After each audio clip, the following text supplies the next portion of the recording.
So let's get right into it. Picture a company that's been around for almost 100 years. You know, a brand famous for that unmistakable engine roar, for pure engineering muscle. Now, what happens when a company like that wakes up and realizes the world has completely changed the rules of the game? Well, this is that story. It's about how a giant of the auto industry had to learn to stop talking and start listening. I mean, that's the billion-dollar question for so many big, established companies today, isn't it? When your entire identity, your whole culture, is built around the amazing things you make, how on earth do you pivot to being all about the people you serve? It is a massive, massive challenge, and it's one that Jaguar Land Rover decided to tackle head-on. And that's exactly what we're going to break down here. We're going to look at the tools they used, the huge shift in their mindset, and the core ideas that helped them transform their entire business from the inside out. Seriously, for anyone who's into brand strategy, this is just a masterclass in how to stay relevant. Okay, so first things first. To really get why this change was so huge, you have to understand where they were coming from. For decades, JLR ran on a deep and honestly a totally justified pride in its products. The entire company was built around the art and the science of making incredible machines. And you had these two legendary brands, right? Jaguar was all about that sleek design, the speed, the beauty, pure performance art. And then you had Land Rover, the absolute gold standard for tough, go-anywhere luxury. The cars themselves were always the heroes of the story. They were the starting point for every single decision. In this slide, this is the whole story in a nutshell. The entire compass of the company just flipped.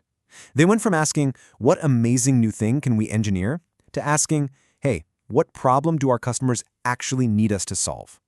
It's not about giving up on making great things. It's about making sure that greatness is relevant to how people actually live their lives. But here's the thing. This change wasn't just some good idea they had in a meeting. It was an absolute necessity. Because while JLR was busy perfecting its cars in the factory, the world outside was going through a massive tectonic shift. Their customer was on the move, and they were moving fast. You know where they went. They went online. That traditional way of buying a car, visiting a bunch of dealerships, kicking the tires, having long chats with the sales guys, that was all just evaporating. The power was no longer in the showroom, it was in the search bar. And that created a huge, huge problem for the old way of doing business. This single number, it represents one of the biggest changes in how people buy things, period. It's a change that was so big it forced the entire car industry to basically tear up its playbook and start from scratch. Just let that sink in for a second. Your chance to win over a customer in person, face-to-face, shrank by 75%. So if your website, your ads, and your online car builder hadn't already done most of the selling, that one quick trip to the dealer wasn't going to be enough to save the sale. The whole process got turned completely upside down. So, JLR had to make a choice. If their customer's voice was now scattered across all these different digital places, they had to build a system that could actually hear all of it and make sense of it. They decided they had to wire that customer's voice directly into the heart of the company.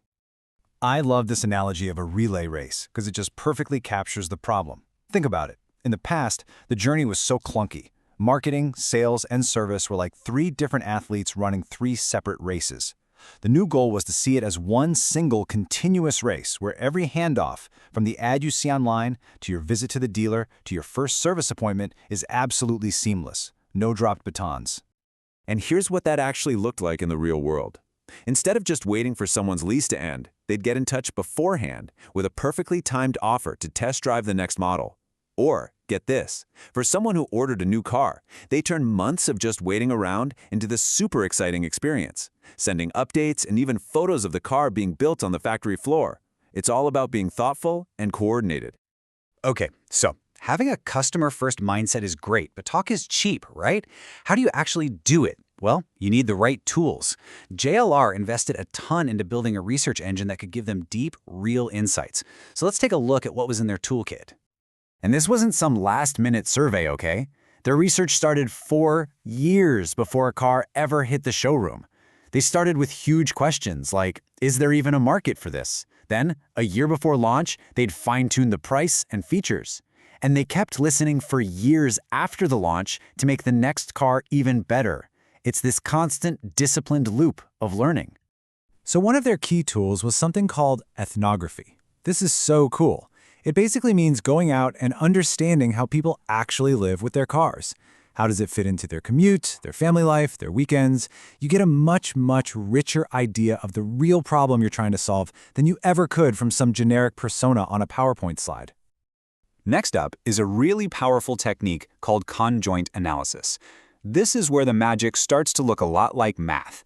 What you do is you show people a bunch of different versions of a car, different features, different prices, and you just ask them, which one would you pick? By analyzing thousands of these choices, you can figure out exactly how much a sunroof is worth to them versus, say, a better sound system. So, to put it simply, it's a super disciplined way to find that perfect sweet spot. It helps you answer the million-dollar question for any product. Which features are the absolute must-haves that people will happily pay more for, and which ones are just kind of nice-to-haves that don't really drive the sale? And then they layered on even more. Every single click on the online car builder website gave them a clue. Anonymized data from the cars themselves showed how people actually use the features. And here's the most important part. They put all of this information into one single shared place. This broke down the walls between departments, so finally everyone from marketing to engineering was working from the same playbook. So what do you get when you put all this work in? You get a complete transformation of a business. And what's really cool is that it gives us 5 powerful lessons in brand strategy that you can apply to pretty much any industry out there. All right, let's run through these. 1. Being customer-centric has to be a system, not just a nice-sounding slogan on a poster. 2. The sequence you do things in really matters. You do the human-centered research first before you start crunching numbers. 3. You have to measure the whole journey. That's the relay race, remember? 4. You've got to turn raw data into actual decisions. And 5, and this is so important, you still need smart people in the room to make the final call.